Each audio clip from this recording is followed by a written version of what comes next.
નમસ્કાર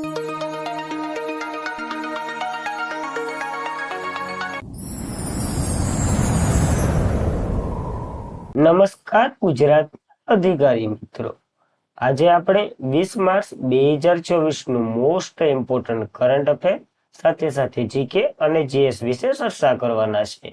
તો ખાસ કરીને ચેનલ ઉપર નવા હોય તો ચેનલને સબસ્ક્રાઇબ કરી લેવી, વિડીયો પસંદ આવે લાઈક કરવો અને તમારા મિત્રો સુધી અવશ્યથી શેર કરી દેવો. તો ચલીએ આજના ઇમ્પોર્ટન્ટ ક્લાસની આપણે શુભ શરૂઆત કરી દઈએ. તાજેતરમાં જ આર્મડ ફેક્ટરી દિવસ 2026 ક્યારે મનાવવામાં આવ્યો? તો 18 માર્ચના રોજ આ એક મહત્વનો દિવસ મનાવવામાં આવે છે. બ્રિટિશ કાળ દરમિયાન આપને ખબર છે ફેક્ટરીઓ ચાલતી હતી શસ્ત્ર બનાવવા માટે. હવે તો આપણે કંપનીને ડાયરેક્ટ કોન્ટ્રાક્ટ આપીએ છીએ. 18 માર્ચ 2024 રોજ સમગ્ર ભારતમાં આર્ડન્સ ફેક્ટરી દિવસ ઉજવવામાં આવે છે. આ દિવસ સંરક્ષણ, ઉત્પાદન અને આત્મનિર્ભરતા તરફ ભારતને સમૃદ્ધ વારસાની ઉજવણી કરવા માટેનો એક મહત્વનો દિવસ છે. આ દિવસ 1802 માં કલકત્તામાં કોશિકીન ભારતની પ્રથમ આર્મડ સુવિધાનું જે આર્ડન્સ સુવિધાનું ઉત્પાદન શરૂ થયું હતું ને એને દર્શાવે છે. અને આર્મડ આ ફેક્ટરી શું કહેવાય, આર્મડ ફેક્ટરી દિવસ એટલે કે ડે આપણે 2021 ના રોજ આને નાબૂદ કરી દીધું હતું. અને ત્યારબાદ તો આપણે 7 જેટલી ફેક્ટરીઓ હતી એટલે કંપનીઓ હતી એને આ કોન્ટ્રાક્ટ આપી દીધો હતો જે ભારત માટે શસ્ત્ર નિર્માણ કરતી હતી સંરક્ષણના લગતા. તો ખાસ આ મહત્વની માહિતી છે, તો આપણને એક મહત્વનો આર્ડન્સ ફેક્ટરી દિવસ વિશે યાદ રહેવું જોઈએ. ત્યારબાદ માર્ચના દિવસો જોઈ લઈએ. 1 માર્ચ શૂન્ય ભેદભાવ દિવસ, વિશ્વ નાગરિક સંરક્ષણ દિવસ અને વિશ્વ સંગ્રામ દિવસ. 3 માર્ચ વિશ્વ વન્યજીવ દિવસ અને વિશ્વ શ્રવણ દિવસ. 4 માર્ચ રાષ્ટ્રીય સલામતી દિવસ અને વિશ્વ સ્થૂળતા દિવસ. 5 માર્ચ આંતરરાષ્ટ્રીય નિશસ્ત્રીકરણ અને અપ્રસાર જાગૃતિનો દિવસ. 7 માર્ચ જન ઔષધિ દિવસ. 8 માર્ચ આંતરરાષ્ટ્રીય મહિલા દિવસ. 9 માર્ચ કોમનવેલ્થ દિવસ જે માર્ચના બીજા સોમવારે હોય. 10 માર્ચ આંતરરાષ્ટ્રીય મહિલા દિવસ, મહિલાનો ન્યાયનો દિવસ એટલે કે ન્યાયાધીશોનો દિવસ. 11 માર્ચ ધૂમ્રપાન નિષેધ દિવસ જે માર્ચના બીજા બુધવારે હોય. 12 માર્ચ વિશ્વ કિડની દિવસ જે માર્ચના બીજા ગુરુવારે હોય. 14 માર્ચ વિશ્વ પાઈ દિવસ.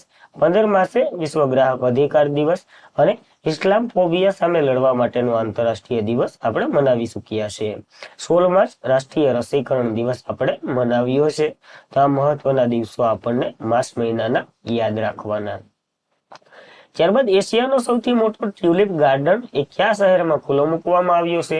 તો શ્રીનગર જે જમ્મુ કાશ્મીરમાં આવેલું છે ને, ખાસ કરીને જમ્મુ કાશ્મીરનું કેપિટલ પર છે, ત્યાં ખુલ્લો મૂક્યો છે.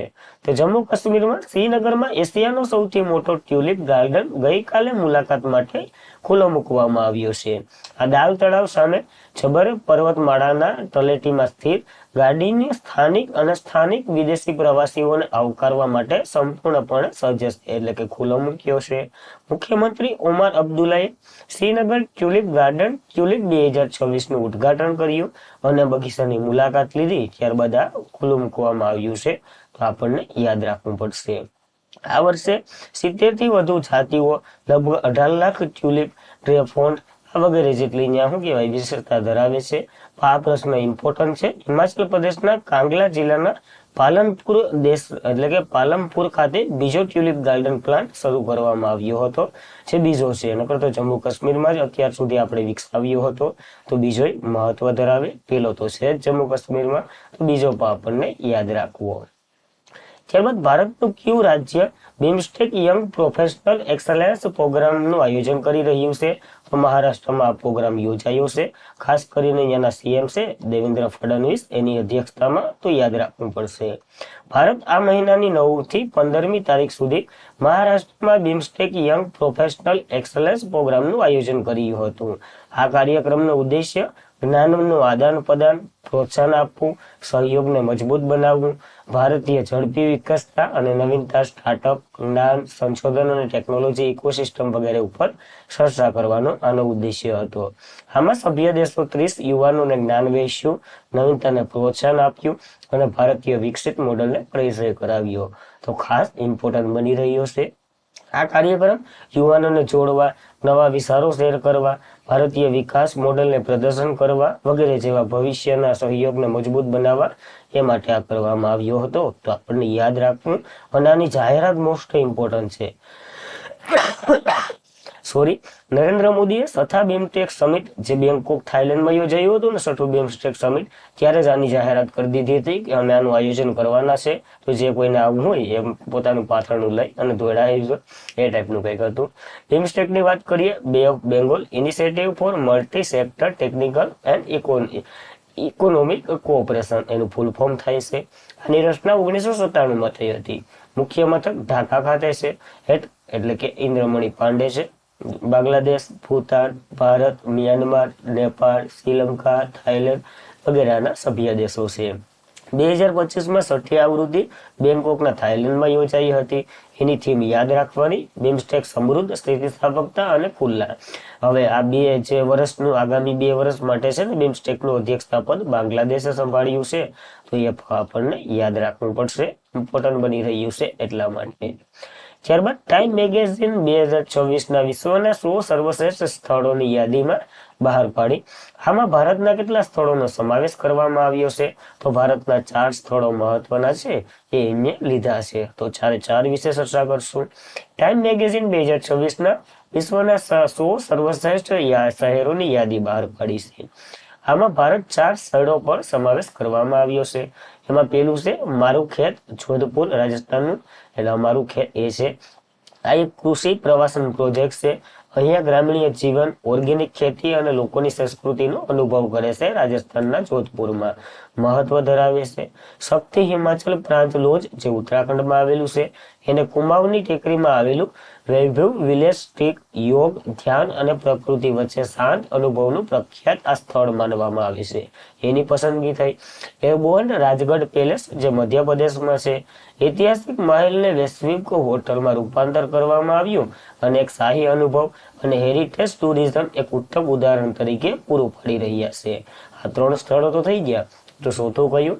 તો ચોથું AABCC, એનું નામ જ છે, નવી દિલ્હી ખાતે આવેલું છે.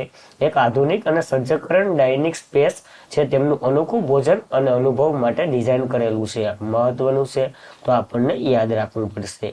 ટાઈમ મેગેઝિનની વાત કરી લઈએ. આની સ્થાપના 1923માં થઈ હતી, જેનું મુખ્ય મથક ન્યુયોર્ક સિટીમાં આવેલું છે.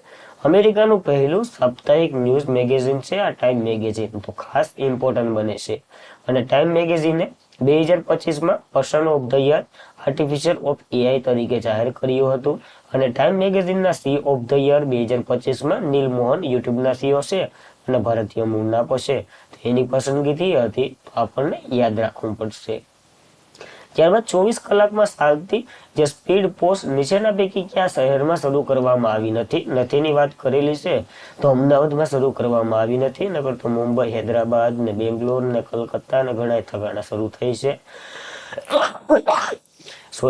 પોસ્ટ વિભાગ દ્વારા 24 થી 48 કલાક ગેરંટી વાળી સ્પીડ પોસ્ટ સેવાની જાહેરાત, મહિનાઓની પરીક્ષણ, મુખ્યત્વે લોજિસ્ટિક અવરોધના ઉકેલ પછી આ શરૂ કરવામાં આવી છે. આ સુવિધા મુંબઈ, હૈદરાબાદ, બેંગ્લોર, દિલ્હી, ચેન્નાઈ, કલકત્તા વચ્ચે 5% સમાવેશ કરવામાં આવ્યો છે. તો કે આગળ એટલા સ્થળો લીધા છે, કારણ કે 24 થી 48 કલાકમાં પોસ્ટ તમારી પુગાડવી. સમય બ્રાઉન ગેરંટી, એટલે કે સમયમાં ગેરંટી આપે છે. જો 24 કલાકમાં ન પુગાડે તો પૈસા પાછા, એવી ટાઈપનું છે બાબત હતી.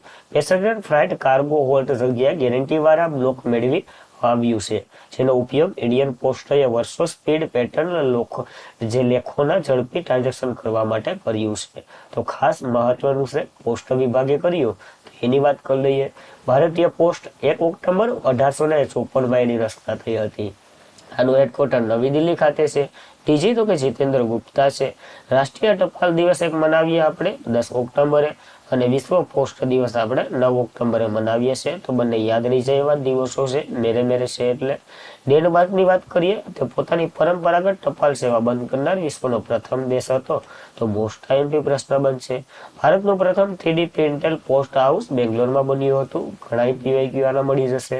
તાજેતરમાં જ ઇન્ડિયન પોસ્ટે દિલ્હીમાં પ્રથમ જનરેશન જેથી થીમ આધારિત કેમ્પસ પોસ્ટ ઓફિસ ખોલ્યું હતું.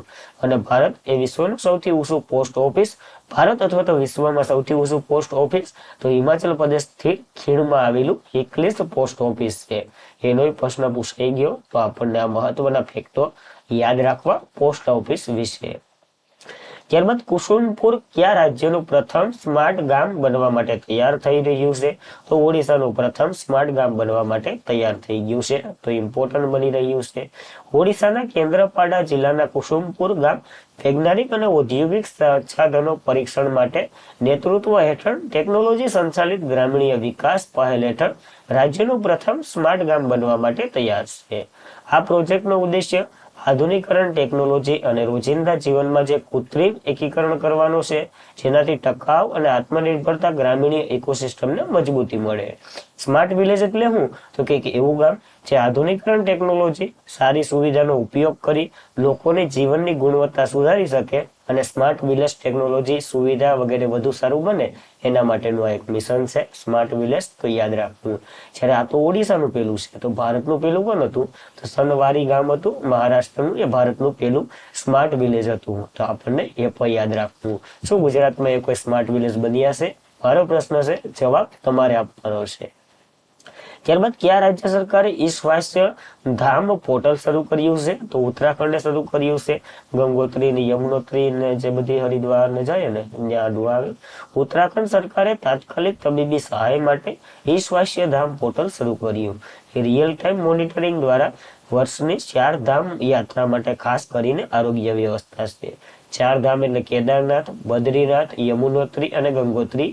આના યાત્રાળુને સ્વાસ્થ્ય નિરીક્ષણ કરવા, તેમની ઝડપી કટોકટી તબીબી સંભાળ પૂરી પાડવા માટેનું છે.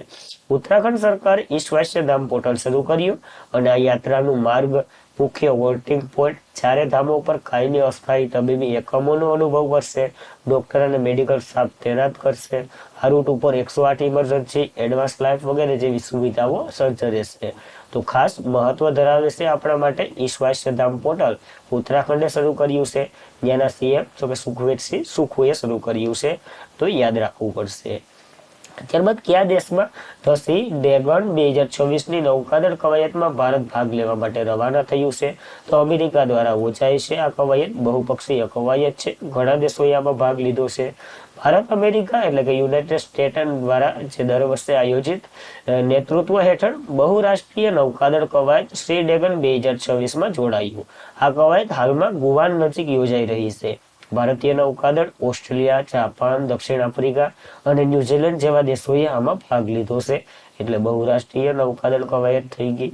આ કવાયત સબમરીન વિરુદ્ધ જે યુદ્ધ, સંકલન અને લડાઈ તૈનાત વધારવા માટેનું છે. આ 2 અઠવાડિયાની કવાયત જટિલ દરિયાઈ વાતાવરણમાં સબમરીન શોધવા, ટ્રેક કરવા અને એનું ધ્યાન કેન્દ્રિત કરવા માટે મહત્વની ભૂમિકા ભજવશે. અને ભારતીય નૌકાદળ તરફથી P-8I વિમાને ભાગ લીધો છે. તો ખાસ વિમાનનું નામ આપણને થોડું યાદ રહેવું જોઈએ. તો કયા રાજ્ય સરકારે રખડતા અને ત્યજી દયેલા જે ઢોર હોય એનું સંચાલન માટે ગોધામ યોજના શરૂ કરી છે? તો છત્તીસગઢના સરકારે એટલે કે છત્તીસગઢ સરકારે આ યોજના શરૂ કરી છે. છત્તીસગઢના મુખ્યમંત્રી વિષ્ણુદેવ શાહે રખડતા અને ત્યજી દયેલા જે ઢોરના સંચાલન માટે બિલાસપુર તૈનાત ગૌધામ યોજના શરૂ કરી છે. આ યોજનાનો હેતુ રાજ્યભરમાં જે 1460 ગૌધામ પશુ આશ્રયો સ્થાપવામાં આવશે, જેમાંથી દરેક વિકાસ બ્લોક લગભગ 10 આશ્રયો મેળવશે. આ 10 આશ્રયોને લગભગ 200 પશુ દીઠ ક્ષમતા હશે અને બધાનું નામ સુરભી ગૌધામ રાખવામાં આવશે. આ પ્રથમ તબક્કામાં 11 જિલ્લા, 29 ધામો મશહૂર રીતે ઉદ્ઘાટન કરવામાં આવ્યું છે. આ કેન્દ્ર પશુપાલન અને લીલાચારા, ખેતી, ગાયચારો વગેરે પૂરું પાડશે. તો ખાસ છત્તીસગઢ સરકારે શરૂ કર્યું છે, જેના મુખ્યમંત્રી વિષ્ણુદેવ શાહી છે. તો એનું કેપિટલ કયું છે એ તમારે કોમેન્ટ કરવાની છે. એની હાઈકોર્ટ તો બિલાસપુર ખાતે આવેલી જ છે, એ તો તમને ખ્યાલ જ હોવો જોઈએ. ત્યારબાદ મિઝોરમનો સંપરામસ ફૂડ ઉત્સવ 56 ફૂટ 2026 રાજ્યના સ્તરીય ઉજવવામાં આવતો આઇઝોલના લંબુલાંગ ખાતે યોજાઈ રહ્યો છે. મુખ્યમંત્રી લાલુ દોમાએ ઔપચારિક ફૂટપાથ એટલે કે ઉત્સવના પિતા તરીકે હાજરી આપી છે. રાજ્યભરમાં અઠવાડિયા સુધી ચાલતો આ ઉત્સવ સમાપન તરીકે ઉજવવામાં આવી રહ્યો છે. અને આ ક્યારે ઉજવાય? તો ઝૂમ ખેતી સાથે જે ગાઢ રીતે જોડાયેલો છે. ટૂંકમાં ઝૂમ ખેતીનું જે કાપે ને વૃક્ષો, એ કાપણ પૂરું થઈ જાય પછી આ ઉત્સવ ઉજવવામાં આવે છે. કાપણ પૂરું થાય એની ખુશીમાં. તો ખાસ કરીને આપણને એક યાદ રાખવું આ મહોત્સવનો ઉત્સવ.